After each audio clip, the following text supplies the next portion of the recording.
उत्तर प्रदेश में कुल जमा 9 सीटों पर, विधानसभा की 9 सीटों पर उपचुनाव हुआ और हंगामा इतना कि पूरे देश में केवल उत्तर प्रदेश की चर्चा। महाराष्ट्र का चुनाव पीछे छूट गया, झारखंड का चुनाव तो कोसों पीछे छूट गया। वीडियो चल रहा है तो उत्तर प्रदेश का, ट्वीट चल रहा है तो उत्तर प्रदेश का, खबर चल रही है तो उत्तर प्रदेश की, और तनाव है तो उत्तर प्रदेश में। इतना हंगामा, इतना बवाल, इतना राजनीतिक शोरगुल, कोहराम जनरल इलेक्शंस में देखने को नहीं मिला। न 22 में मिला, न 24 के लोकसभा में मिला, न 19 के लोकसभा में मिला। जितना इन 9 सीटों पर गदर हो गया, और उसमें भी कुछ इलाके तो बिल्कुल हाहाकारी किस्म की परिस्थितियां बन गई। सबसे बड़ी विपक्षी पार्टी समाजवादी पार्टी ने अब मांग की है कि 4 विधानसभा क्षेत्रों में चुनाव रद्द किया जाए और नए सिरे से दोबारा चुनाव कराया जाए और उत्तर प्रदेश पुलिस न लगाई जाए, उसके स्थान पर केवल पैरामिलिट्री फोर्सेस की देखरेख में चुनाव हो। ये मांग की है प्रोफेसर रामगोपाल यादव ने, जो अखिलेश जी के चाचा भी हैं और समाजवादी पार्टी के प्रमुख राष्ट्रीय महासचिव भी हैं। हालांकि अखिलेश यादव ने खुद ऐसी मांग नहीं की है। उन्होंने अपने कार्यकर्ताओं के नाम जो चिट्ठी लिखी है उसमें उन्होंने कहा है कि अब ईवीएम की रखवाली करिए और जब तक जीत का प्रमाण पत्र न मिल जाए तब तक डटे रहिए। प्रमाण पत्र मिल जाने के बाद कुछ समय आराम करिए और उसके बाद जनता की सेवा में मैदान में निकल पड़िए सेवा के लिए। उन्होंने ये कहा। लेकिन रामगोपाल जी ने कहा कि नहीं, 4 जगह रद्द करो, 9 में 4 पर चुनाव दोबारा हो, 5 ठीक है चल जाएंगे। अब चुनाव दोबारा होगा नहीं होगा ये तो चुनाव आयोग जाने, लेकिन 5 मंजूर है सपा को, 4 मंजूर नहीं चुनाव। और उत्तर प्रदेश पुलिस पर भरोसा नहीं।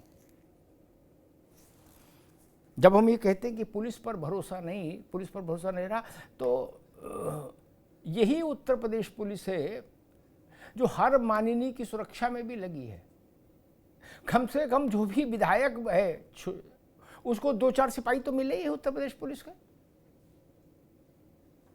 और उत्तर प्रदेश पुलिस पर अगर हमको भरोसा नहीं, तब तो स्थिति बड़ी विचित्र हो जाएगी। उपचुनाव को छोड़ो, जो उत्तर प्रदेश पुलिस की सुरक्षा संरक्षा में सैकड़ों नेता हैं, वो क्या करेंगे? वो अपनी निजी पुलिस बनाएंगे? नहीं। उनके कहने से उनको केंद्रीय सुरक्षा बलों की सुरक्षा भी नहीं मिल सकती, उसके लिए मानक है। तब क्या होगा? किसी भी राज्य की पुलिस को इस तरह खारिज करना एक बड़ी अव्यवस्था को जन्म देने जैसी बात है। 25 करोड़ की आबादी की हिफाजत उत्तर प्रदेश की पुलिस ही कर रही है। और जब भी कोई कष्ट में होता है, संकट में होता है, तो पुलिस का ही दरवाजा खटखटाता है। गलतियां हो सकती हैं, हर पेशे में कुछ गड़बड़ियां करने वाले लोग हैं,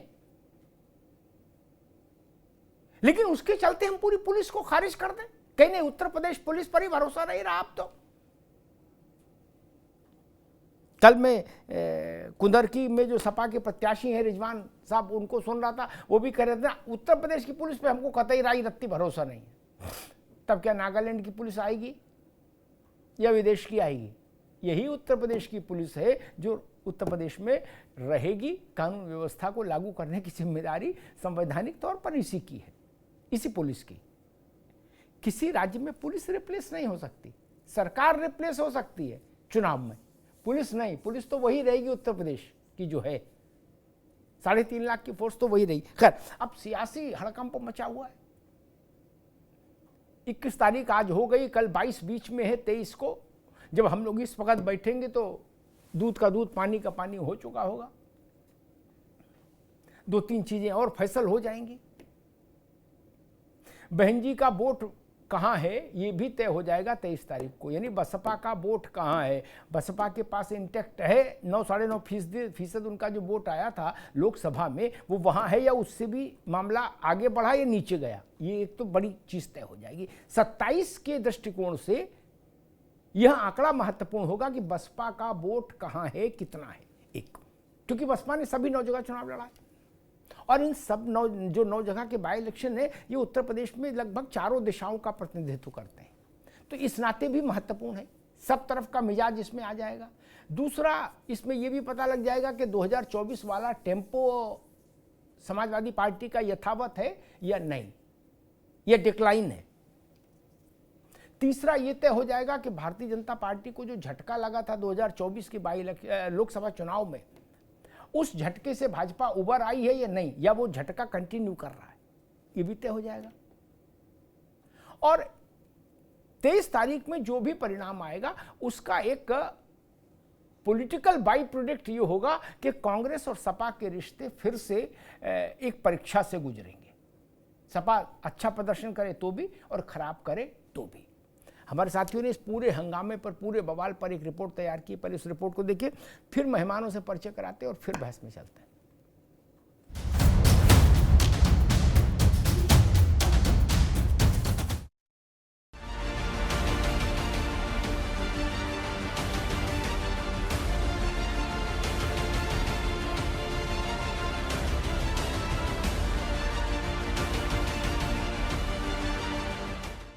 उत्तर प्रदेश में बुधवार को हुए 9 सीटों के उपचुनाव पर अब नया घमासान शुरू हो गया है। उपचुनाव में मीरापुर, करहल, सीसामऊ समेत कई सीटों पर तनाव की तस्वीरों के बाद समाजवादी पार्टी ने उपचुनाव रद्द करने और दोबारा चुनाव कराने की मांग उठाई है। सपा के राष्ट्रीय महासचिव रामगोपाल यादव ने मांग की है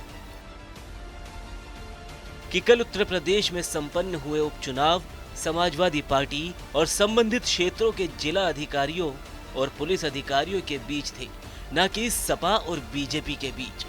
जिस तरह से नंगा नाच कल पुलिस ने उपचुनावों में खासकर मीरापुर, कुंदरकी, सीसामऊ और कटहरी में किया, वह लोकतंत्र के लिए खतरे की घंटी है। ज्यादती तो हर जगह हुई है, लेकिन उपरोक्त क्षेत्रों में प्रशासन ने मर्यादाओं की सारी सीमाएं पार कर दी है। मीरापुर, कुंदरकी, सीसामऊ में मुस्लिम मतदाताओं को बंदूक की नोक पर मत डालने से रोका गया। ये चुनाव रद्द हो और दोबारा चुनाव अर्धसैनिक बलों की देखरेख में होने चाहिए। उत्तर प्रदेश का चुनाव आप सब ने देखा और ऐसा चुनाव किसी ने नहीं देखा होगा जो चुनाव हुआ। और अगर हम सच बोलें तो वो चुनाव नहीं था। जो लोग वोट से, लूट से चुनाव जीतना चाहते हैं। इस उपचुनाव में मुरादाबाद की कुंदरकी सीट पर भी कलह का कोलाहल रहा था।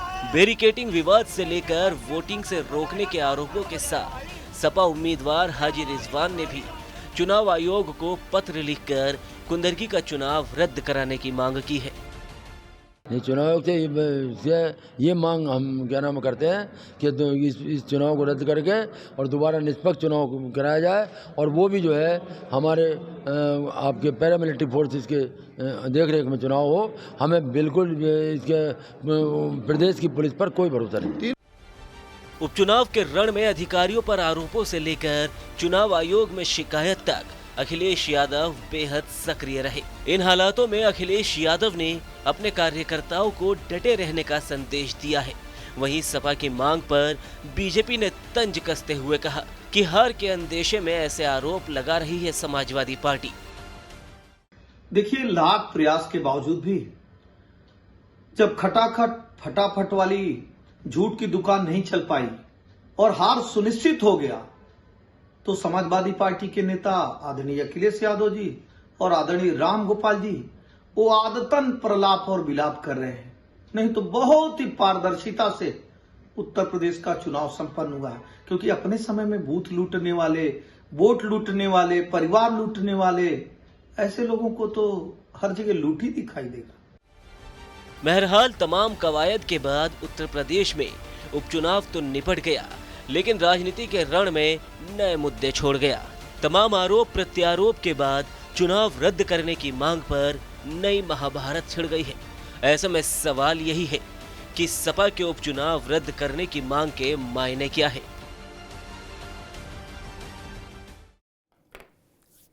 चुनाव रद्द करने की मांग का राजनीतिक अर्थ क्या है, राजनीतिक मंतव्य क्या है, ये बड़ी चीज़ है। समाजवादी पार्टी भी इस बात को अच्छे से शायद जानती है कि उपचुनाव, कोई भी चुनाव इस तरह से रद्द नहीं होते, एक, और शायद इसलिए अखिलेश यादव ने ऐसी कोई मांग नहीं की, उन्होंने अपने को इस तरह की मांग से दूर रखा है। रामगोपाल यादव ने की, लेकिन अखिलेश यादव ने नहीं की कि 4 जगह चुनाव रद्द कर दो और नया चुनाव कराओ। लेकिन सपा ने अब मांग की है, एक उनके प्रमुख पदाधिकारी ने मांग की, तो इसका कोई न कोई राजनीतिक संदेश तो ढूंढा जाएगा। मेहमानों साहब का परिचय करा दें। मनोज यादव जी हैं, समाजवादी पार्टी के प्रवक्ता, मनोज यादव जी का स्वागत है। रत्नाकर सिंह जी, भारतीय जनता पार्टी के प्रवक्ता, रत्नाकर सिंह जी का स्वागत है। रविंद्र पटेल जी हैं, प्रदेश अध्यक्ष हैं युवा राष्ट्रीय लोकदल, रविंद्र जी का स्वागत है। मनीष अग्रवाल जी हैं, राजनीतिक विश्लेषक, मनीष जी का बहुत बहुत स्वागत। मनीष जी, आपसे बात शुरू करूंगा। 2 बातें हैं महत्वपूर्ण। एक, पुलिस पर भरोसा नहीं कतई। पार्टी अपनी बनाई जा सकती है, कार्यालय अपना अलग खोला जा सकता है, चुनाव चिन्ह अपना अलग रखा जा सकता है, लेकिन पुलिस तो अब पार्टियों के हिसाब से नहीं हो सकती। एक, पुलिस तो वही रहेगी, सरकारों पर चुनाव हो, सरकारों के लिए चुनाव होता है, पुलिस के लिए तो चुनाव होता नहीं कि वोट डाले जाएंगे कि भाई ये रहेंगे कि नहीं रहेंगे। एक, और दूसरा, समाजवादी पार्टी ने 4 स्थानों को चिन्हित किया है और कहा है यहाँ पर दोबारा से चुनाव कराए जाएं। कैसे देख रहे हैं इसको? एक दिन बीच में है, उसके बाद परिणाम आना है। अमिताभ जी, मुझे ऐसा लगता है कि परिणाम परसों नहीं आने हैं, परिणाम कल शाम से ही आ गए हैं। विपक्ष को ये दिख रहा है कि ये इलेक्शन किस तरफ जा रहा है। अगर आप देश की संवैधानिक संस्थाओं पे विश्वास नहीं करेंगे तो कल को जब आप सत्ता में आएंगे तो आप भी तो इन्हीं के संग शासन करेंगे ना। तब आप क्या पहला मिलिट्री फोर्सेस बुला के चुनाव कराएंगे? दूसरी चीज ये है, बंगाल में चुनाव में इतनी हिंसा होती है तो बंगाल में कौन सी पहला मिलिट्री फोर्सेस जाती है तो क्या होता है? क्या विपक्ष ने कभी वहां मांग करी कि बंगाल में चुनाव रद्द करे जाए, फिर से कराए जाए?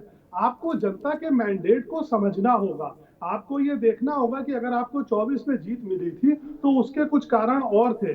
इस बार के चुनाव में क्या संविधान मुद्दा था? नहीं था। क्या बेरोजगारी मुद्दा था? नहीं था। क्यों नहीं था? क्योंकि अब ये लग रहा था कि बार बार वो चीज नहीं चलेगी। क्या कांग्रेस के संग जो गठबंधन था, एक ज्वाइंट रैली हुई? नहीं हुई कांग्रेस के शीर्ष नेताओं के साथ। जनता में समाजवादी पार्टी के संग जो दलित और मुस्लिम कांग्रेस की तरफ से जुड़ा था, ये देख के वही हमें देखना है 23 के रिजल्ट में कि क्या वो इंटैक्ट रहता है। अभी सपा की प्रतिक्रिया से ऐसा लग रहा है कि वो इंटैक्ट उनके संग नहीं है। इसीलिए 4 सीटों पे पुनः मतदान हो, 5 पे ना हो, तो क्या डेमोक्रेसी कल को इस हिसाब से चलेगी? राजनीतिक पार्टियां तय करेंगी कि कहां पुलिस हो, कहां पैरामिलिट्री फोर्सेस हो।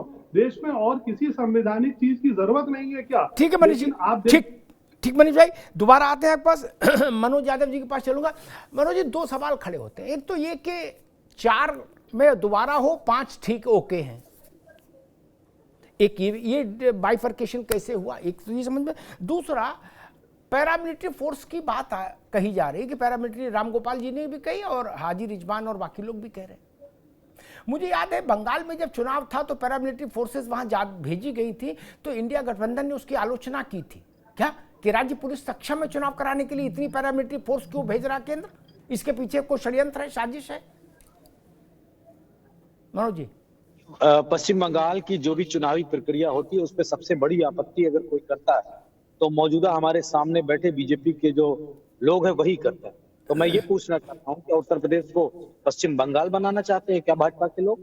क्या भाजपा की ये मंशा है कि उत्तर प्रदेश की पूरी जो इज्जत आबरू है उसको तार तार कर दिया जाए, जो खुली आंखों से कल पूरा दिन देखा गया? मेरे ख्याल से मैं अपने पूरे अनुभव के साथ कह रहा हूँ कि अमिताभ अग्निहोत्री जी ने अपने जीवन में रामपुर मॉडल को, जो रामपुर मॉडल के विजुअल नहीं आए थे लेकिन रामपुर मॉडल कल पूरा दिखा, चाहे सीसाम हो, मीरापुर हो, चाहे कुंदरकी हो, चाहे और भी अम्बेडकर नगर की सीट हो, हर जगह पे लगभग कमोबेशी देखने को मिला। और किस तरह अत्याचार था, पर्ची वाला ले जा रहा है, मुसलमान हो जाओ, पर्ची फाड़ के फेंक दिया, भगा दिया उसको। क्या हो, पिस्टल तान देगा दरोगा, ठीक है, और आएंगे वोट डालने नहीं दिया जाएगा, जाओ मुसलमान तुम इस वोट नहीं डाल सकते हो। क्या यही भारत की पहचान है क्या? और थोड़ा सा चुल्लू भर पानी में मतलब तैरना सीख ले वो लोग जो आज कल की घटना को जस्टिफाई कर रहे हैं। पूरे विश्व लेवल पे आपका चरित्र पता चल गया कि जो उत्तर प्रदेश के मुख्यमंत्री भगवादारी कपड़ा पहन के बैठता है वो भारत के संविधान के धज्जे उड़ाने वाला काम करता है। और किसने किसके द्वारा करा है? उत्तर प्रदेश के पुलिस वाले गुंडों के जरिए। ये शब्द मैं अमिताभ अग्निहोत्री जी कह रहा हूं, मनोज यादव प्रवक्ता समाजवादी पार्टी, कि कल उत्तर प्रदेश में नंगा नाच हुआ है और उस नंगा नाच को करने में योगी आदित्यनाथ के गुंडों ने, और उन गुंडों में सरपरी नाम है डीजीपी उत्तर प्रदेश और नाम है अमिताभ यस, उनके आदेश पे कल माननीय जो हमारे चुनाव आयोग है उनके उस खत की धज्जियां उड़ा गई, तार तार कर दिया, जैसे किसी महिला की इज्जत को लखीमपुर में भाजपाइयों ने तार तार किया था जब वो अपना नॉमिनेशन कराने जा रही थी और उसका चीरहरण दुशासन बन के किया था। क्या वो बातें कहीं खत्म हो जाएंगी? क्या समाजवादी पार्टी ने भैया कौन सा गुनाह कर दिया, कौन सा गुनाह कर दिया जो कह दिया कि भैया दोबारा से चुनाव होने चाहिए? क्या वो विजुअल महत्वपूर्ण नहीं है? क्या उस चैनल के रिपोर्टर को भाजपा के गुंडों ने, पुलिस वालों ने डीएम के सामने चलती हुई गाड़ी से तार तार नहीं किया क्या कुंदरकी में? ये बात आप मीरापुर में, वो क्या घटना किसी को दिखी नहीं क्या? इस तरह पूरे प्रदेश में जहां जहां चुनाव था वहां अमिताभ जी भाजपाइयों ने कल अपना वैतीपना, नंगपना सब कुछ दिखाया। इसके लिए भाजपा कलंकित है। ठीक है, 5 पर ठीक हुआ। रामगोपाल यादव को अगर सम्माने सच तो 5 पर ठीक हुआ, 4 पर खराब हुआ। ठीक, और जिन 5 पे ठीक हुआ उनमें भी यूपीपी ही थी, उत्तर प्रदेश पुलिस ही थी। वहां कोई उड़ीसा और तमिलनाडु की पुलिस नहीं थी। अगर मजमा में ठीक हुआ है, फूलपुर में ठीक हुआ है, तो वहां भी उत्तर प्रदेश पुलिस ही चुनाव करा रही थी। वहां कोई विदेशी ताकतें थोड़ी नहीं आई थी चुनाव कराने। ये बड़ा एक प्रश्न है। और रविंद्र पटेल, आप जिस सीट पर लड़ रहे थे, यानी आपकी पार्टी जिस सीट पर लड़ रही थी मीरापुर, उसका वीडियो सबसे ज्यादा बवाल का बायस है। ठीक, उस वीडियो के 2 वर्जन हैं। वो 1.5 मिनट का वीडियो है शायद। उसको अलग अलग अपने अपने हितों के हिसाब से लोगों ने क्रॉप करके चलाया है। जितना दिखाना चाहते उतना चला रख लिया, बाकी एडिट कर दिया। 2 बातें हैं कि भाई पथराव हुआ पुलिस पर, इसलिए मॉब को कंट्रोल करने के लिए जो प्रशासन ने कहा, डिस्ट्रिक्ट मजिस्ट्रेट ने कहा मुजफ्फरनगर के, उस प्रशासन मॉब को कंट्रोल करने के लिए जो एक एसओपी होती है दंगा निरोधक अभियान की, उसके तहत काम किया गया। समाजवादी पार्टी उस वीडियो को दिखाकर अखिलेश जी ने कहा कि ये मुसलमानों के ऊपर बंदूक तानी जा रही है, औरतों के ऊपर बंदूक तानी जा रही है, मुसलमान पर फोकस है। रविंद्र पटेल सर, समाजवादी पार्टी अपने हिसाब से इसको इंटरप्रेटेट कर रही है। देखा सबने है, दोनों विजुअल को देखा है, उस पे प्रशासनिक अधिकारियों का जो बयान आया उसको भी हम लोगों ने सुना है। अगर इस तरीके से हम अपने प्रशासनिक तंत्र पे अविश्वास करेंगे तो मैं समझता हूं यह बहुत अच्छे परिणाम नहीं आने हैं। समाजवादी पार्टी जिस तरह की बातें कह रही है वो खुद देखे कि वो भी सत्ता में रहे तो किस तरह का नंगा नाच नचा करते थे, और शुभ तो शुभ चलनी भी बोले। तो मैं समझता हूं कि किस तरीके का मतलब पर्चा न खरीदने देना, और ये आचरण समाजवादी पार्टी का रहा। जहां तक मीरापुर विधानसभा उपचुनाव की बात है, हमारी पार्टी के उम्मीदवार श्रीमती मिथिलेश पाल जी हैं। वहां पे पहले से हमने समाजवादी पार्टी के साथ मिलकर के खतौली का भी उपचुनाव लड़ा था आज से 2 साल पहले, और आज हम एनडीए के घटक के रूप में मीरापुर का उपचुनाव लड़ रहे हैं। हम उपचुनाव लड़ने के माहिर हैं। मैं मीरापुर के बारे में कह सकता हूं, मीरापुर के संदर्भ में, कि वहां की जनता निश्चित तौर से आदरणीय जयंत चौधरी जी को पसंद करती है। उनके विचार और उनके राजनीतिक नहीं, अरे वो तो ठीक है, विचार तो हमें 23 को पता लग जाए कौन किसको पसंद कर रहा है। हम समझना ही चाह रहे हैं वो जो वीडियो है जिस पर पूरे देश भर में बवाल मचा हुआ है, उस वीडियो का क्या मसला है, उस पर आप क्या कहना चाहते हैं वो बताओ। फिर मैं ये कहना चाह रहा हूं सर कि आप वीडियो एडिटिंग भी होती है। देखिए ऐसा है कि जितनी वीडियो 1-1.5 मिनट में आप पूरे वृत्तांत का विवरण नहीं प्रस्तुत कर सकते हैं। अगर आप ये चाहें कि आप 1 मिनट में पूरा उस घटनाक्रम को व्याख्यायित कर पाएंगे तो मैं समझता हूं संभव नहीं है। और हम चुनाव आयोग और स्थानीय प्रशासन की बात को सत्य मान करके यह मानते हैं कि यह दंगा रोकने का अपना पुलिस प्रशासन का प्रयास था, इससे ज्यादा और कुछ नहीं। रत्नाकर सिंह जी, इतना तनाव, इतना बवाल हमने उत्तर प्रदेश के किसी विधानसभा चुनाव में नहीं देखा, जनरल इलेक्शन जिसको हम लोग बोलते हैं, ना किसी लोकसभा चुनाव में देखा। अभी हाल में निपटा 24 का चुनाव, जिसमें मनोज यादव की पार्टी बल्ले बल्ले हो गई। यही उत्तर प्रदेश की पुलिस थी।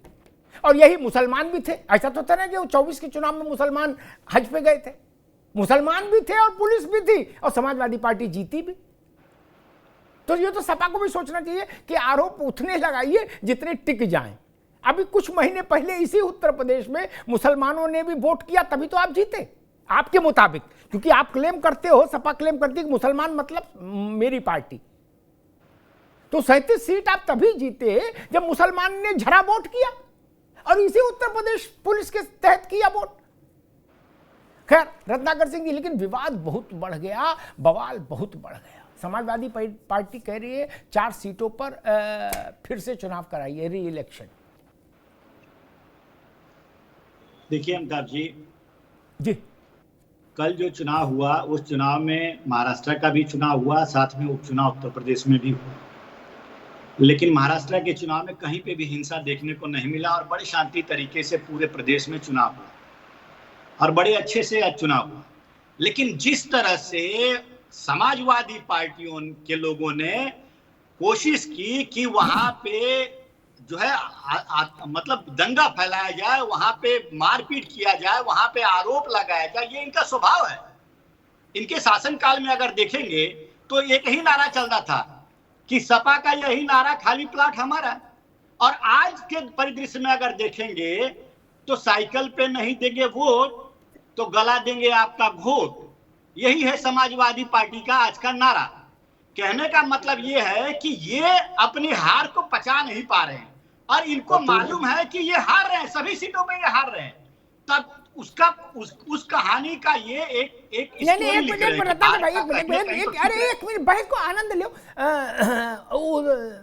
अब कुछ नहीं हो सकता। मान लो एक आदमी को छत से भी कूद पड़े तो अब तो कुछ होना नहीं, अब तो जो है वो वही खुलेगा, इसलिए आप ज्यादा उत्तेजना नहीं।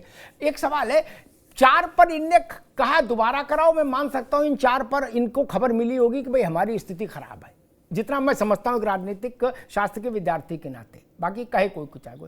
लेकिन 5 पर इनने ओके किया है रामगोपाल यादव ने, इसका मतलब यह भी मान रहा है कि 5 पर वो वहां अपनी स्थिति ठीक है। तो अगर इनकी ठीक है तो आपकी खराब है। भाई रामगोपाल यादव की चिट्ठी का राजनीतिक अर्थ ये, एक सुन लो बाबू, राजनीतिक अर्थ ये, मनोज अभी नहीं, राजनीतिक अर्थ ये है कि 5 पर सपा अपने को कंफर्टेबल मान रही है और जिन जगह वो कह रही है कि पूरा दोबारा कराओ, इसका मतलब वहां भाजपा का प्रदर्शन अच्छा है। तो ये तो 5 और 4 का मामला बन रहा है क्या रत्नाकर जी?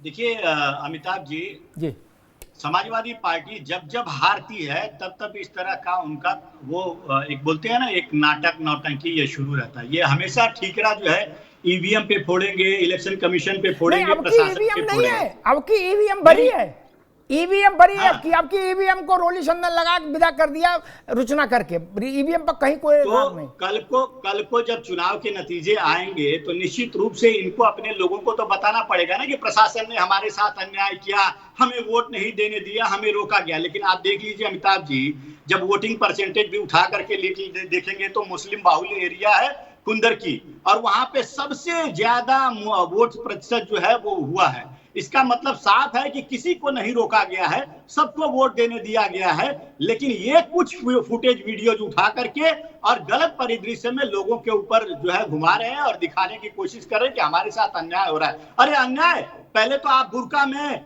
देखिए, फर्जी वोट डलवाने की इनकी कोशिश पहले भी बहुत रहती थी और अभी भी रहती है।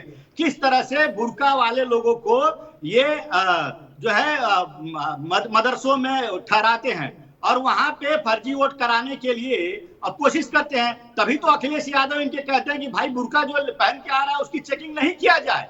अरे हमारी जब माताएं बहनें जब घूंघट उठा के निकाल के जाती है वहां पे, तो उनको चेक करने का जब अधिकार इलेक्शन कमीशन के लोगों को रहता है, तो क्यों ये ऑब्जेक्शन कर रहे हैं भाई? आज इसलिए ऑब्जेक्शन कर रहे हैं कि इनको कहीं पे भी फर्जी वोट डालने का कोई मौका नहीं मिलेगा, इसलिए ये चिल्ला रहे हैं, इतना हो रहा तबाह मचा रहे हैं जी। और दूसरी बात मैं कहना चाहूंगा अमिताभ जी, ये पिस्टल वाली बात जो अब पूरी घटनाक्रम को अगर देखेंगे ना, एक फोटो कोई सामने से क्लिक कर लेता है और उसी को इनके अखिलेश यादव भी चलाते हैं, मनोज यादव भी चलाते हैं और तमाम लोग चलाते हैं। लेकिन उसके पीछे का अगर घटनाक्रम देखेंगे तो जो व्यक्ति, जो दरोगा पिस्टल निकाल के दिखा रहा है, उसके पैर में उन्हीं दंगाइयों ने मैं दंगाई कहूंगा, जो वहां पे, और पत्थर सारे पड़े हैं इर्द गिर्द, वो साफ दिख रहा है वहां पे। उन्हीं दंगाइयों ने उनके पैर में पत्थर मारा था, उनको गंभीर रूप से चोट लगी थी। और अगर कैमरे को घुमा करके छतों के ऊपर दिखाया जाए तो वहां पे भी लोग जो है खड़े थे और इंतजार में थे कि कब पुलिस प्रशासन जो है कमजोर पड़े और हम जो है हल्ला बोल करके और सारी व्यवस्था को तहस नहस करे और ध्वस्त कर दे। ये तो इनकी मानसिकता रही है। समाजवादी पार्टी की मानसिकता किस तरह से जंगल राज रहा है अपने शासन काल में। जो ठीक है रत्नाकर, ठीक, अभी रुकना होगा रत्नाकर, अभी रुकना। मैं मनीष जी के पास चलूंगा, लेकिन उससे पहले एक वीडियो मैंने देखा कि कल से आज तक वीडियो ही देख रहे हैं और तो कुछ है नहीं, कि एक कोई अच्छा चैनल भी अब ढेर हैं, तमाम नए नए बच्चे सब रिपोर्टिंग कर ही रहे हैं। एक कोई है तो वो एक टीनेजर लड़का है, वो उससे रिपोर्टर पूछता भाई पत्थर किसने फेंके यहाँ, तो कह रहे सबने फेंके, मैंने भी फेंका। क्यों फेंके? बोले फेंका। बोले तुम्हारा नाम क्या है? बोले नाम तो नहीं बताऊंगा। ये लोकतंत्र का उत्सव था, पत्थरबाजी की प्रतियोगिता नहीं थी। ये पत्थरबाजी का शौक है तो कश्मीर जाइए, वहां इलाज भी होगा। ये पत्थरबाजी का ड्रामा क्यों? पत्थर क्यों चलाएंगे? आप हिंदू हो, मुसलमान हो, अगड़े हो, पिछड़े हो, सोशलिस्ट हो, भाजपाई हो, इससे क्या मतलब भाई? पत्थर चलाएंगे? ये स्वीकार्य नहीं हो सकता। आप जब पत्थर चलाते हैं तो आप भारत की संप्रभुता पर आक्रमण करने की कोशिश करते हैं, उसका अर्थ ये। और पत्थर चला रहे, आनंद में चला रहे, वो वाला करे सबने चलाए। बोले बेटा नाम बताओ, बोले नहीं नाम क्यों बताऊंगा, नाम नहीं बताऊंगा। ये इस तरह की चीजों से भारत की प्रतिष्ठा खराब होती है। अभी लोकसभा का चुनाव हुआ मनीष जी, मैं बार बार उसी पर सोच रहा हूं। लोकसभा का चुनाव हुआ, समाजवादी पार्टी ने अपने जीवन काल के सबसे बड़े स्कोर को टच किया, सबसे बड़े कीर्तिमान को टच किया। नेताजी के समय में 35 तक गई थी, अखिलेश जी के समय में 37 गई। ठीक, यही चुनाव आयोग, यही राज्य चुनाव आयोग, यही बीडीओ बीएलओ, यही पुलिस के लोग और यही व्यवस्था और यही जनता, वो 9 सीटों पर ही बवाल कैसे हो गया? मुरादाबाद में जब रुचि वीरा जीती अभी कुछ दिनों पहले, तो कुंदरकी के आदमी ने भी वोट डाला था नहीं? और बिना मुसलमानों के सक्रिय वोट के तो समाजवादी पार्टी खुद भी मानती कि 37 सीट जीती नहीं सकती। तो इसका मतलब मुसलमानों को वोट देने दिया गया अच्छे से। जरूर। फिर इस बार ये आरोप क्यों है कि भाई मुसलमानों को वोट नहीं दिया गया? स्पेसिफिकली मेंशन किया जा रहा है मुसलमान शब्द, क्या लगता है? देखिए, योगी आदित्यनाथ जी जिस तरीके से प्रचार कर रहे थे, उस तरीके से इन लोग को ये लगने लगा आखिरी में कि अब हम चुनाव हार रहे हैं, तो चुनाव हार रहे से बचने के लिए क्या उपाय करे जाए। तो पहले चिट्ठी लिखी गई कि इनको वोट डालने दिया जाए बिना बुर्का हटाए।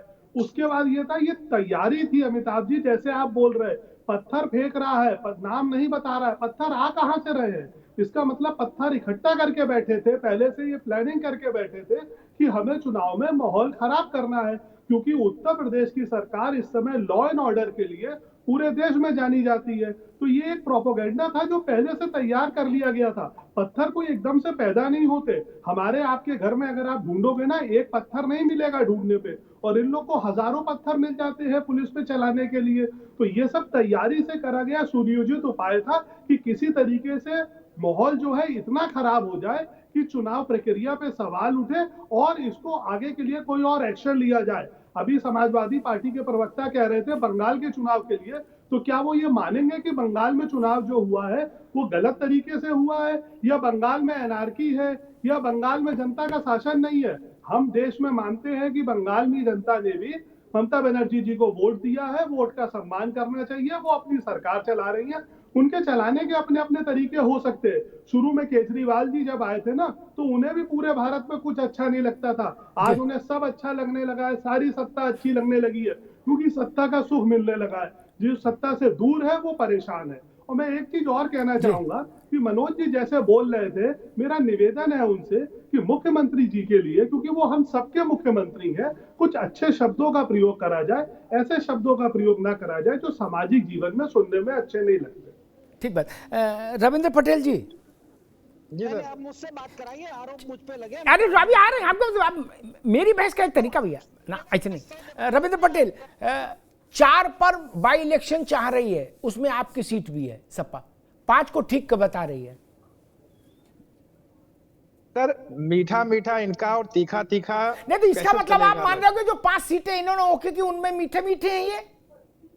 नहीं नहीं, ऐसा कुछ नहीं है। ये इनका अपना, देखिए सबसे बड़ी बात जो आप स्ट्राइक रेट की बात करेंगे तो मेरा अपना जो आकलन है, मैंने जो कल से आज में समझा है, मैं तो इन्हें 2 सीटें दे रहा हूं, 7 हम जीत रहे हैं।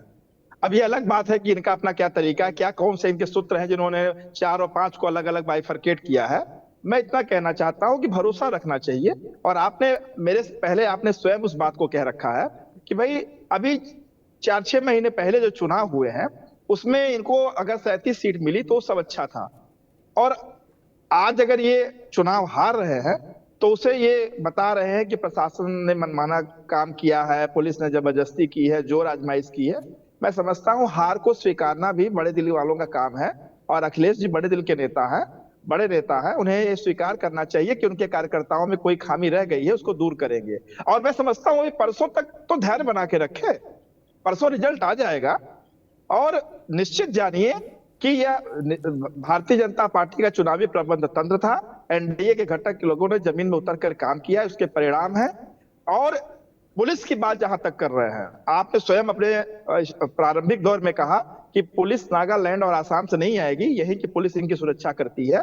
पुलिस पे अविश्वास करके ये हमारे प्रशासनिक तंत्र पे अविश्वास कर रहे हैं, संवैधानिक ढांचे पर विश्वास कर रहे हैं। इसके अच्छे परिणाम नहीं, संकेत अच्छे नहीं है, ठीक भरोसा करना चाहिए। ठीक है मनोज जी, लोकसभा का चुनाव सभी पक्षों में से किसी भी पक्ष की शिकायत उसमें नहीं आई, कहीं कोई ये नहीं हुआ कि भाई यहाँ 10 लोकसभा के चुनाव कैंसिल करो फिर कराओ, कुछ नहीं, सब सेटिस्फाइड थे। जितने पॉलिटिकल प्लेयर्स थे लोकसभा के चुनाव में सब सेटिस्फाइड थे, और उसका रिजल्ट आपके तो जैकपॉट लगा। जैकपॉट लगा तो स्वाभाविक है कि उसमें सबसे बड़ा जो आपका कॉन्स्टिट्यूएंस है मुस्लिम वोट, उसने भरपूर वोट दिया। आपको भी वोट तो तब दे पाएगा जब पोलिंग पर वोट डालने दिया गया होगा। यही पुलिस थी, यही बीएलओ था, यही तहसीलदार था, यही जनता थी, यही मैदान था, यही घोड़े, यही मैदान। फिर क्या बदल गया कुछ महीनों के भीतर, जिससे आपको लगता है कि नहीं 4 जगह आती हो गई, जो रामगोपाल जी ने कहा भाई 4 जगह तो नंगा नाच हो गया। अमिताभ जी सबसे महत्वपूर्ण आपको बात बताता हूं, जो 5 सीटों पे हमने क्लियर किया है उसमें गाजियाबाद की सदर, अलीगढ़ की खैर और मिर्जापुर की मझवा सीट पे समाजवादी काफी लंबे समय से कभी चुनाव नहीं जीती। ये बात हम आपको स्पष्ट रूप से बता देना चाहते हैं। उसके बावजूद भी समाजवादी पार्टी ने अपनी तरफ से क्लियरेंस दिया है, वो हमारे गढ़ के रूप में नहीं रहेगा। और हाल फिलहाल 1-2 दशकों में समाजवादी पार्टी जी आपको किसने रोका, आपको अमिताभ जी किसने रोका और आपके चैनल को किसने रोका जो पत्थरबाजी वाले वीडियो, चूंकि अब पुलिस के हाथ में संगीन है ना मोबाइल भी रहता है, ये ड्यूटी रहती है कि अगर कोई घटना होती है तो पुलिस के 2 सिपाही मोबाइल से पूरी घटना को रिकॉर्ड करें। कौन रोक रहा है भैया, चलाओ ना। राजचंद्र जी ने तो सिपाही के हाथ में उस पत्थर के टुकड़े के साथ तो फोटो ट्वीट कर दिया। और ये हमारे साथी जो बता रहे हैं ना कि मुख्यमंत्री जी के लिए अच्छे शब्दों का प्रयोग करो, साहब हम करना चाहते हैं, लेकिन मुख्यमंत्री जी से कोई सलाह कब देखो जो हमारे नेता को लोमड़ी और भेड़िया कहते हैं तब आपके मुंह में दही जम जाता है क्या? मनोज यादव से उम्मीद मत करना, फिर वो मुख्यमंत्री हो, प्रधानमंत्री हो, राष्ट्रपति हो, अगर हमारे नेता के लिए अपशब्द का प्रयोग करेंगे तो मैं 3 गुना ज्यादा बोलूंगा, क्योंकि मुझे डर वर नहीं लगता है। और डर इसलिए नहीं लगता है, tit for tat Manoj Yadav को बचपन से सिखाया गया जैसे को तैसा जवाब देना। हम तुम्हारी गुलामी करने के लिए टीवी पे थोड़ी नहीं बैठते। और जितने राजा हरिश्चंद्र हो चलाओ टीवी पे, मैं माफी मांगूंगा कि हमारे पार्टी के लोगों ने, हमारे कार्यकर्ताओं ने पत्थर चलाया, पुलिस वाले पिस्टल चला रहे थे, पुलिस वाले गाली दे रहे थे, पंची फाड़ रहे थे। एक एक वीडियो, थोड़ी सी शर्म कर लेना। माँ बाप ने अच्छी शिक्षा सबको दी होगी, मेरे माँ बाप ने जैसे मुझे अच्छी दी है आपके भी माँ बाप ने दी होगी। इस तरह के शब्द टीवी पे मत बोला करो, बच्चों के ऊपर बुरा प्रभाव पड़ता है कि मेरे पापा, मेरे भैया, मेरे मौसा, मेरे चाचा, मेरे मामा इतना झूठ बोलते हैं। टीवी खुली आंखों से देखा है, इन खुली आंखों से वीडियो चलाओ ना वो वीडियो जिसपे पत्थर चल रहे हो, किसने मना किया है? कौन मना कर रहा है कि उन पर वीडियो मनोज ठीक भाई, है, अभी रुको रत्नाकर जी रुकिए, रत्नाकर ऐसे बहस नहीं करूंगा ना, रत्नाकर जी रुकिए, मनोज यादव आपकी बात आगे, अब आप रुक जाइए, अब आगे बात आगे रत्नाकर जी मसला ये वो कह रहे हैं कि भाई हमने, मनोज यादव अब बात नहीं जा रही, अब रुकना होगा, अब बात आ नहीं रही, अब रुक जाओ वहीं।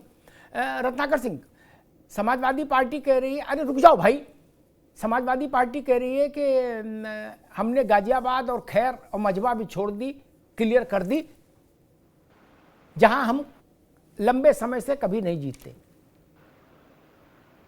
मतलब वो कहने की कोशिश कर रहे हैं कि हमने वही 4 सीटें ली जहां बवाल हुआ, ये आरोप। बवाल किया किसने और क्यों किया, सवाल ये है अमिताभ जी। आज देखिए, आप पहले एक स्टेटमेंट उठाकर देखिए, इनके ही नेता शिवपाल जी क्या कहते थे कि कटेंगे बटेंगे तो कटेंगे, वो लोग चुनाव में जरूर पिटेंगे। ये तो भाषा इन्हीं के नेताओं ने बोला ना। और देखिए चुनाव में क्या हुआ, चुनाव में ये उपद्रवी जो है समाजवादी पार्टी के लोग किसी भी तरह से एन केन प्रकरण जो है वो चुनाव जीतने के लिए हर हथकंडा अपनाए।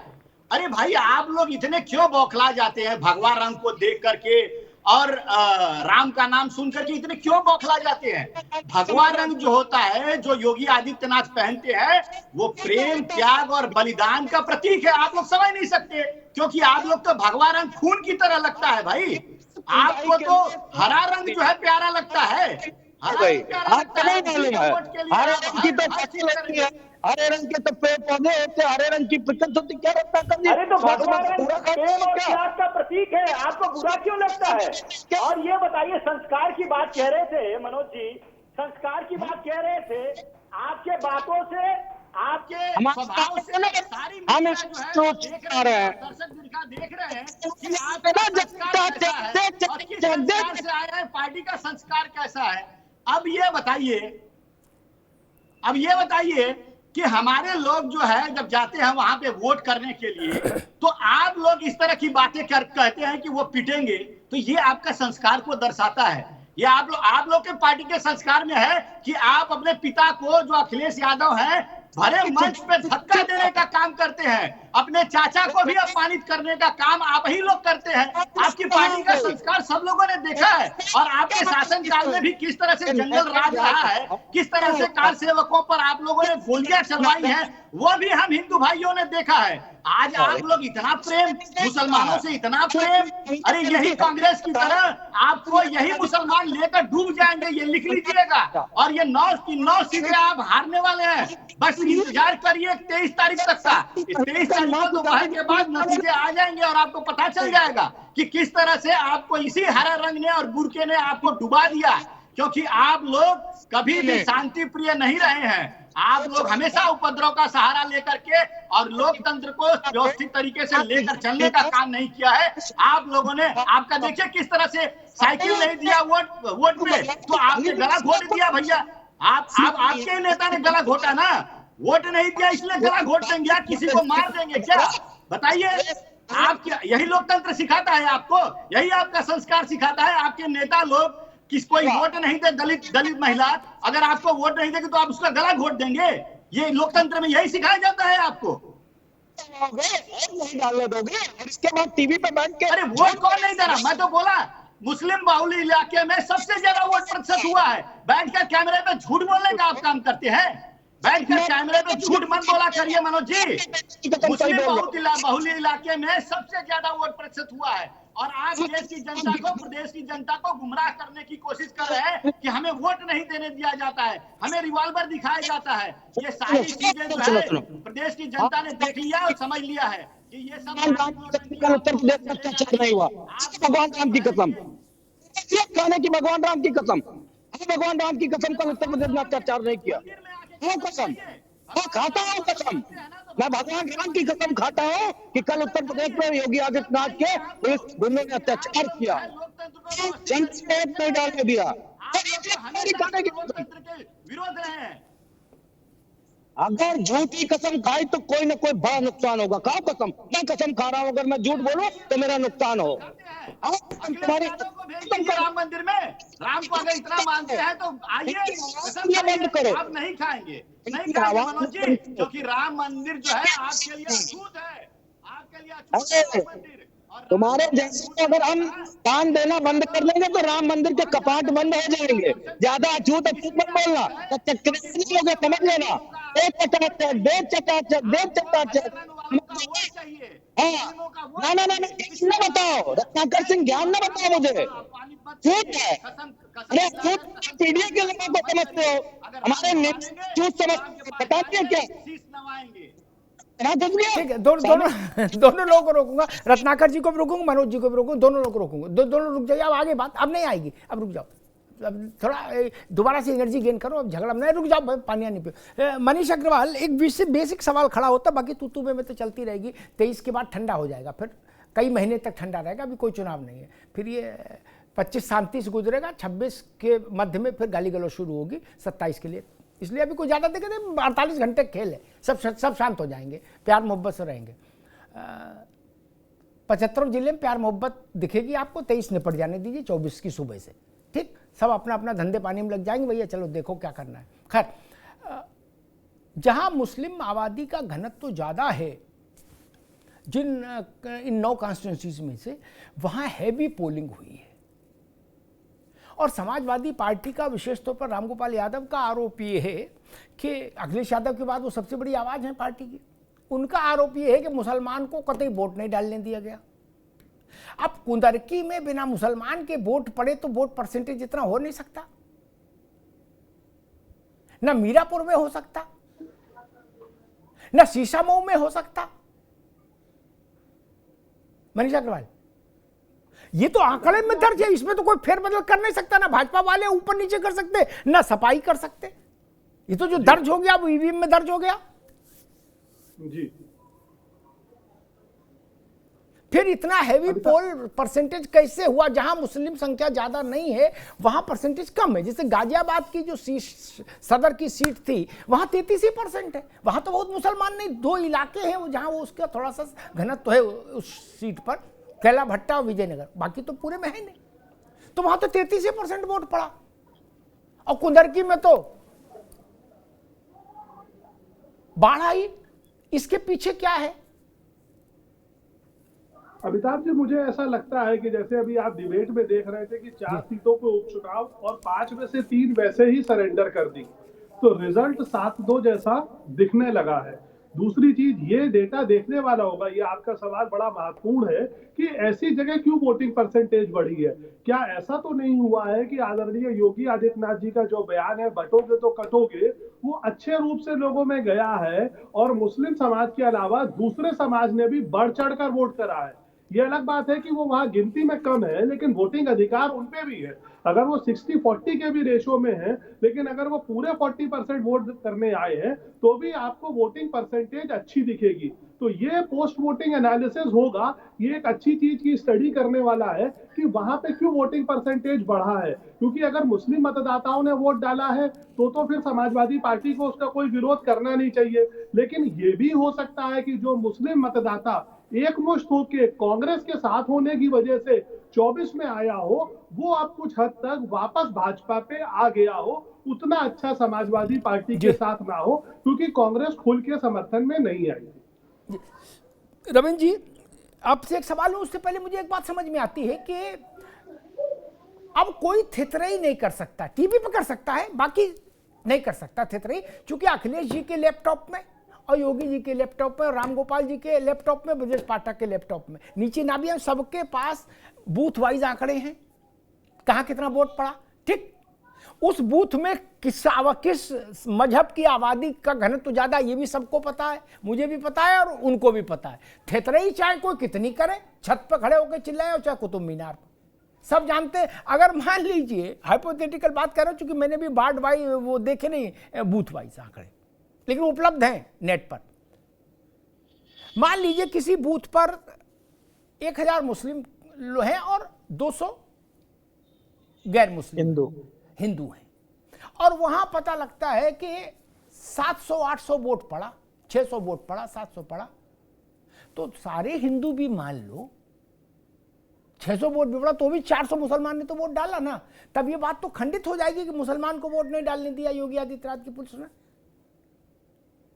ये तो कंप्यूटर से ही पता लग जाएगा, इसके लिए कहीं जाना नहीं, आरटीआई भी नहीं लगानी। इलेक्शन कमीशन के वेबसाइट पर सब कुछ अपलोडेड है। मीरापुर में तो मेरे ख्याल से कई मोहल्ले वार्ड की वार्ड ऐसे हैं जहां मुस्लिम आबादी का बड़ा घनत्व है, और अगर वहां हैवी पोल हो रहा है तो बिना मुस्लिम के वहां कोई दूसरे वार्ड का तो आगे डाल नहीं गया होगा वोट। रविंद्र पटेल जी सर। सर देखिए, ऐसा है कि राजनीतिक पार्टियां अपने अपने हिसाब से इंटरप्रिटेशन बनाती हैं और एक अवधारणा बना करके पूरी तरह से गुमराह करने का प्रयास करती हैं।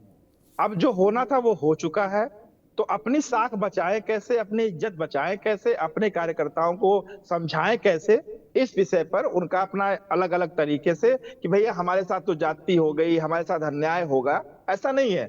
हमारे पार्टी के राष्ट्रीय अध्यक्ष भी चुनाव हारे हैं, आदरणीय जयंत चौधरी भी चुनाव हारे हैं। तब 2019 की लोकसभा में जब हम सपा और बसपा के साथ थे, कहा जाता था कि दोनों पार्टियों को मिला देंगे और आरएलडी को जोड़ देंगे तो 50% ज्यादा अकेले वोट हमारे पास है। तो हार सिर्फ हार होती है, हार का कोई एक्सक्यूज नहीं होता, और विजय का कोई जश्न नहीं होता। वो विजय विजय होती, चाहे एक वोट से विजय हो। ये इस बात आपने बहुत तरीके से समझा दिया कि अगर मान लीजिए कि वहां अगर मुसलमानों को वोट देने से रोका जाता तो सब रुकते, लेकिन ऐसा नहीं है। एक हवा खड़ा किया गया, एक जैसे अभी आप महाराष्ट्र के चुनाव में देखा आपने बिटकॉइन और क्या क्या किया गया कि वो एआई के थ्रू और ऑडियो क्लिपिंग चला करके बड़े नेताओं को आवाज को मैसेज करके किस तरह से गुमराह करने का प्रयास किया गया। देखिए, आदरणीय अखिलेश यादव जी बहुत ही प्रदेश और देश के बड़े नेता हैं। मैं उनके सम्मान में कोई बात कहना नहीं चाहता कि मैं कोई ऐसी बात कहूं कि मुझे छोटी मुंह बड़ी बात हो जाए, लेकिन इतना जरूर कहूंगा कि अपने कार्यकर्ताओं को समझाएं और धैर्य रखें। और मनोज भाई, आप भी पानी वानी पीजिए आराम से, इतना हाइपर नहीं हुआ जाता। राजनीति है, राजनीति में पक्ष रखा जाता है पार्टी का, लेकिन ऐसा नहीं रखा जाता कि हम बोलते बोलते अपने आपा खो बैठे। कसम उसम झूठे लोग खाते हैं, ऐसा नहीं है। कसम किस बात का खाना? अरे भाई, मैं आरएलडी का प्रवक्ता हूं, हो सकता है कि मैं यहाँ मिर्जापुर में मजमा का उपचुनाव है, मैं जानता हूं मैं क्या स्थिति यहाँ पे रही है, बहुत सारे लोगों को जानता हूं, सभी पार्टी के लोग हमारे मित्रवत हैं, सबको जानता पहचानता हूं। इसलिए मैं इतना ही कहना चाहता हूं बड़े अदब और जिम्मेदारी के साथ कि चुनाव में सभी पार्टियों ने अपने पुरुषार्थ किए हैं, परिश्रम किया है। देश की जनता, प्रदेश की जनता अपना वोट दे करके काम कर दिया है। 23 तारीख को परिणाम आ जाएंगे। प्रशासन ने अपना काम किया है। अगर कहीं त्रुटि हुई है तो चुनाव आयोग ने संज्ञान लिया है, ऐसे भ्रष्ट और निकम्मे अधिकारियों को दंडित करने का भी काम किया है। ऐसा नहीं है 7 पुलिस वाले ठीक रविंद्र पटेल, ठीक मनोज जी, 2 सवाल हैं। एक तो प्रश्न ये कि 23 तारीख को समाजवादी पार्टी अपने लिए कितनी सीटें कोई उम्मीद कर रही है, उसका अपना आकलन क्या है, अपना असेसमेंट क्या है? एक तो ये, चूंकि अब एक संख्या मैं बीजेपी से भी लूंगा और आपसे भी लूंगा, और दूसरा मेरा प्रश्न ये कि अगर मुस्लिम बहुल बूथों पर अच्छा पोल हुआ है तो वो आपकी और रामगोपाल यादव की इस बात का खंडन कर देता है कि मुसलमानों को वोट नहीं डालने दिया गया। देखिए अमिताभ जी, एक बड़ी गूढ़ बात आपकी डिबेट पे कहने जा रहा हूं, और मेरे ख्याल से ये ऐतिहासिक शब्द हैं मेरे जी। उससे कहा गया कि आप इस तरह की बात कोई मतलब नहीं कहने का और परिणाम आएंगे। तो रिजल्ट ये है कि आज भी समाजवादी पार्टी इंडिया गठबंधन 23 तारीख को जीतेगा। 4 मेरी थी, 5 बीजेपी की थी, 4 हमारी जीती थी और 5 बीजेपी की जीती थी। जीत हमारी ही होगी, एक बात। दूसरा उदाहरण इस पे ऐतिहासिक बात यह है कि भैया हम वो वाले हिंदू नहीं हैं कि अगर हिंदू हिंदू के नाम पे सरकार बना ली, इसके बाद सवर्णों को दे दिया अधिकार और पिछड़े दलितों को दे दिया क्या, वो हम शब्द नहीं कहेंगे, उनको मालूम है क्या मिला उनको 10 साल। तो आप चाहते हैं कि हम चुनाव जीत जाए और अन्याय के खिलाफ बोले ना? अरे गजब की परिभाषा है। अन्याय के खिलाफ न लड़ा जाता तो क्या देश आजाद होता? क्या अन्याय के खिलाफ न बोला जाता तो क्या इमरजेंसी जैसी स्थिति में कोई लड़ पाता? क्या अन्याय के खिलाफ न बोले? गजब बात है भाई। और 7 पुलिस वाले सस्पेंड किए, हमारे साथी ने कहा है अभी, बड़ी हिम्मत करके कहा, ये अच्छी बात है। भाजपा नहीं कह पाई और राजनीतिक विश्लेषक भी नहीं कह पाए, लेकिन उन्होंने कहा तो क्या वहां वो कथकली डांस कर रहे थे जो उनको सस्पेंड कर दिया गया? क्या अत्याचार ही तो कर रहे थे? सबके वीडियो फुटेज है, कोई हमारे कहने से नहीं उनको सस्पेंड कर दिया गया, हमने सबूत दिए तो सस्पेंड किया गया। उस अत्याचार को हम कैसे भूल जाए? क्यों ना बोले? चुनाव हारे चाहे जीते, हम लड़ने वाले कल थे, आज है, कल रहेंगे, क्योंकि अत्याचार नहीं बर्दाश्त करेंगे। ये थोड़ी नहीं कि सत्ता आपकी है तो, और हम आज आपको वादे से बता रहे हैं, चुनाव हार जीत माने नहीं रखती है। उत्तर प्रदेश के व्यवस्था को एक्सपोज कर दिया योगी आदित्यनाथ के वर्दी वाले गुंडों ने। दुख इस बात का है, अगर हम कल जाएंगे बंबई तो ये कहा जाएगा अमिताभ जी कि आप उसी उत्तर प्रदेश से आते हैं जहां पुलिस वाले इतनी जबरदस्त गुंडाई करते हैं। पहले तो टांग पे गोली मारते थे पकड़ के निर्दोषों को, अब तो पता चला वोट नहीं डालने देंगे, पर्ची फाड़ देंगे, पिस्टल दिखाएंगे, हाथ में उनके आधार कार्ड था अमिताभ जी, वोटर पर्ची थी, और शर्मा के हाथ में पिस्टल थी। याद रखिएगा, आप बराबर होगा, समय होगा। 23 को समय आ रहा है, 23 को समय आ रहा है, हिसाब तो जनता ही से होगा, कोई डंडा बंदूक से तो होगा नहीं भाई। राजनीतिक पार्टी कैसे हिसाब करेगी? जनता के जरिए करेगी ना, चुनाव के जरिए। ऐसा तो कि लाठी निकाल लिया गुड्डू, ऐसा तो हिसाब नहीं होगा। 23 को परिणाम आ रहा है। रत्नाकर सिंह, 23 को क्या संख्या बताइए मुझे, एक कितनी सीट आप जीत रहे हो और कितना आप छोड़ रहे हो कि भाई यहाँ मामला टफ है लेकिन इतनी हम सिक्योर अच्छे से जीत रहे, एक विषय। और दूसरा विषय ये कि क्या भारतीय जनता पार्टी ने ऐसा कोई आकलन करके ऐसा आंकड़े सार्वजनिक क्यों नहीं किए कि जो मुस्लिम डोमिनेंस वाले बूथ हैं, खासतौर पर कुंदरकी है, मीरापुर है, सीसामऊ है, कटेरी है, वहाँ पर, और ये तीन तो विशेष रूप से जो इधर की हैं, मीरापुर, कुंदरकी और सीसामऊ, कानपुर वाली, यहाँ जो मुस्लिम डोमिनेंस वाले बूथ हैं वहाँ पोलिंग परसेंटेज क्या रहा? अगर आप उसको जाहिर सार्वजनिक कर देते, किसी अपने पेड कार्यकर्ता को लगा देते, मीडिया सेल वाले बच्चों को, तो कम से कम मनोज यादव और समाजवादी पार्टी और दूसरे लोगों की इस बात का एक आधिकारिक खंडन तो होता कि भाई मुसलमान को वोट नहीं डालने दिया गया, और पता लगा 700 मुसलमान हैं इस बूथ पर और 600 वोट डाल गए। ये तो पता लगता, किसको डाल गए वो छोड़ दीजिए, लेकिन वोट तो पड़ा। अगर 1300 वोट है और उसमें 800 मुसलमान है, अब वोट पड़ा 700 1300 में से, तो इसका मतलब है मुसलमान ने वोट डाला। फिर ये ब्लैंक कहना कि मुसलमान को वोट नहीं डालने दिया गया, ये तो बहुत बड़ा आरोप है ना रत्नाकर जी। अमिताभ जी, पहला प्रश्न का उत्तर दे देता हूं मैं, जो आपने कहा था कि क्या उम्मीद है कितनी सीटें हम जीतेंगे, तो आपने देखा कि तमाम चैनलों ने भी जो एग्जिट पोल दिखाया उसमें 7 सीट तो हम कंफर्म जीत रहे हैं। लेकिन भारतीय जनता पार्टी का मानना है कि हम 9 की 9 सीट जीत पाने में सक्षम है, और परिणाम जब आएगा तो निश्चित रूप से देखिएगा इन लोगों की जो बोलती बंद हो जाएगी। करहल भी नहीं छोड़ोगे भैया? करहल भी नहीं, वो डाउट में रखिए, अभी ऐसा नहीं है, लेकिन हम आश्वस्त हैं, अभी भी वहां पे भी आश्वस्त है।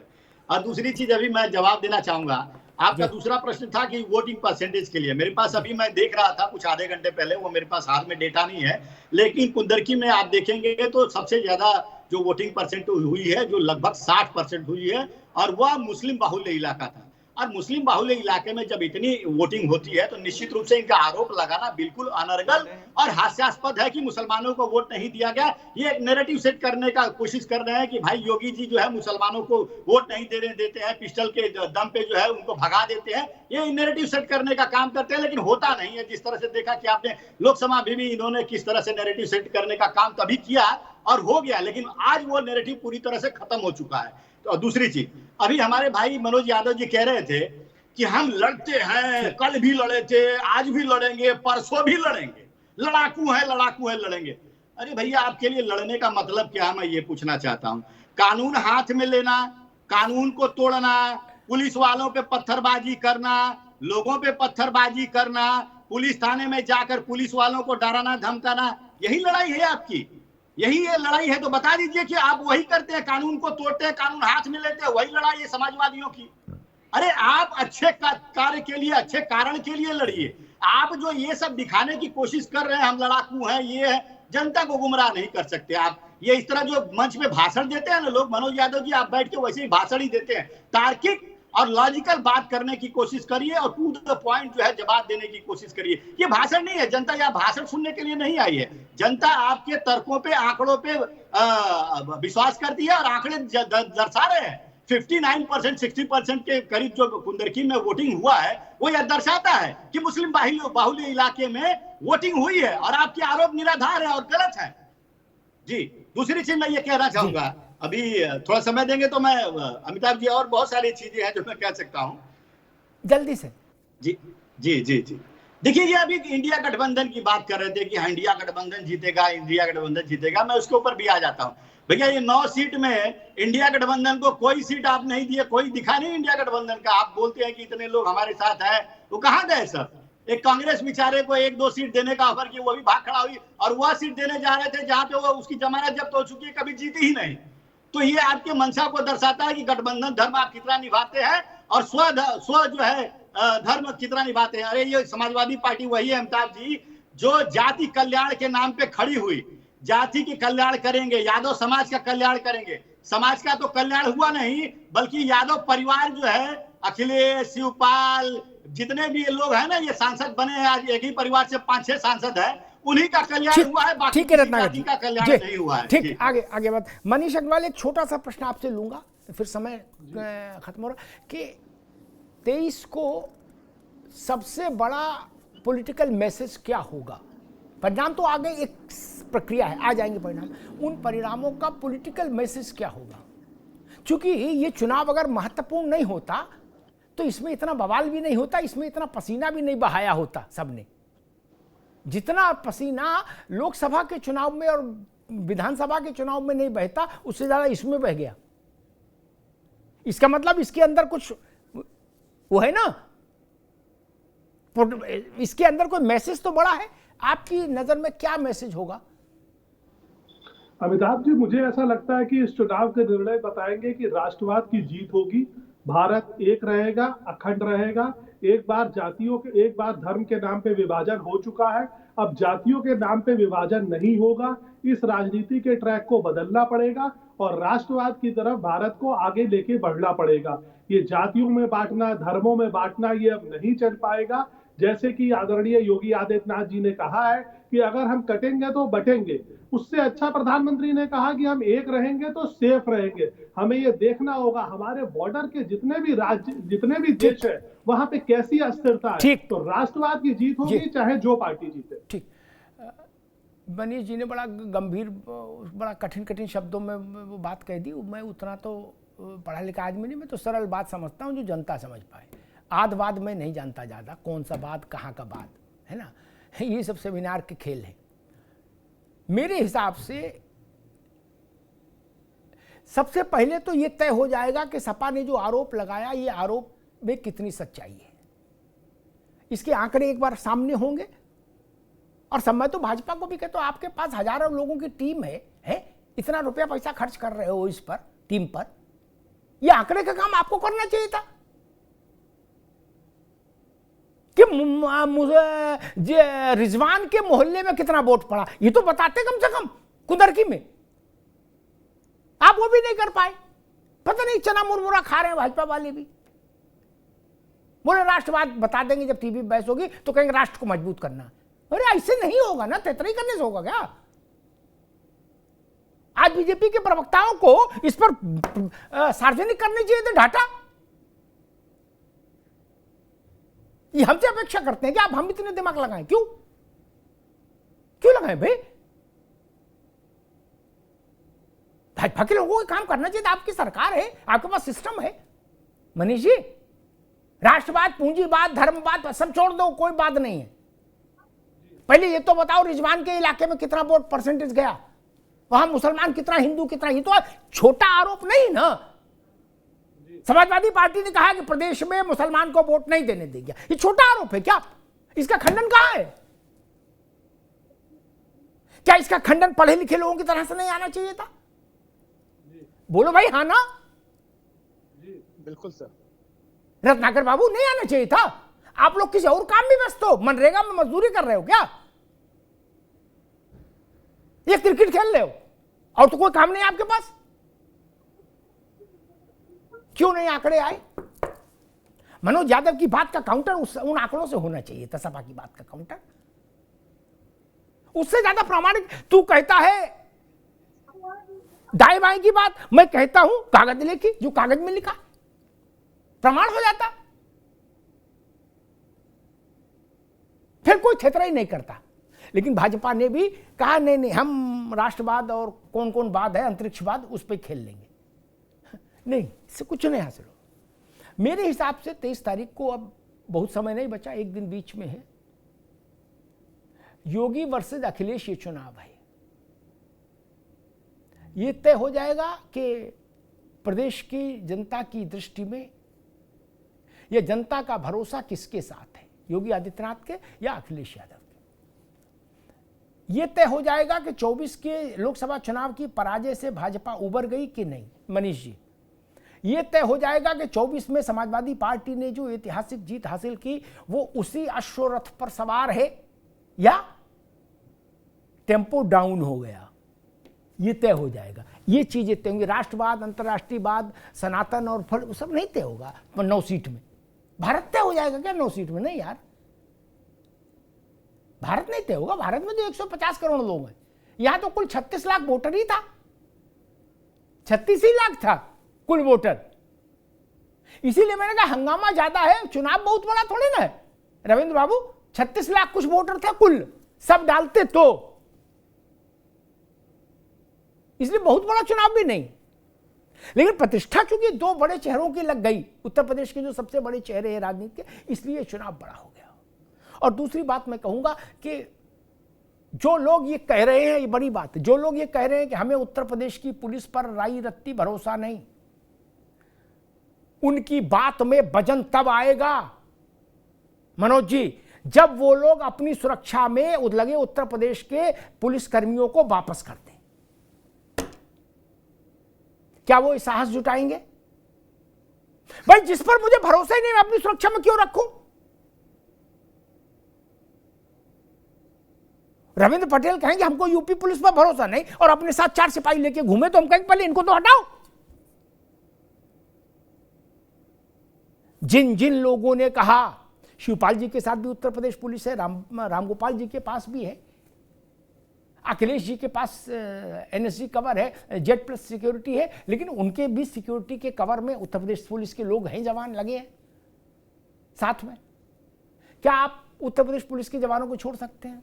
और एक इसी मिजाज का दूसरा प्रश्न मेरा ये है समाजवादी पार्टी के दोस्तों से कि जब आपकी सरकार आएगी तो आप क्या कहीं और से पुलिस लाएंगे? मान लीजिए कभी आई, या जब आपकी सरकार थी तो उत्तर प्रदेश पुलिस नहीं थी, यही पुलिस थी ना। लोकसभा में भी यही पुलिस थी, यही दरोगा जी थे जिनका आप बता रहे हो बंदूक दिखा रहे थे। पुलिस से इतनी चिढ़ क्यों? पुलिस से इतनी नफरत क्यों? पुलिस भी इसी समाज का हिस्सा है, उसकी भी कुर्बानियां शामिल है इस प्रदेश के और देश के निर्माण में। केवल नेताओं के भरोसे ही देश और प्रदेश नहीं चला है, ना बनाए। 3.5 लाख की पुलिस, उसको आपने नकारा साबित कर दिया, कहते गुंडे हैं ये। पुलिस को गुंडा कहने से पहले 100 दफे सोचना चाहिए। दुष्टों का दलन, परित्राणाय साधुनाम विनाशाय च दुष्कृताम। पुलिस ही है जो ननकू को भरोसा देती है कि हम हैं। मैं इस बात को कतई स्वीकार नहीं कर सकता। क्या स्थिति है, क्यों वो पत्थर चले, जांच का विषय है। और क्यों पुलिस के हाथ में रिवॉल्वर थी, ये भी जांच। लेकिन पुलिस के हाथ में रिवॉल्वर होना कोई बहुत अनहोनी घटना नहीं ना कि रिवॉल्वर दिखा रहे हैं।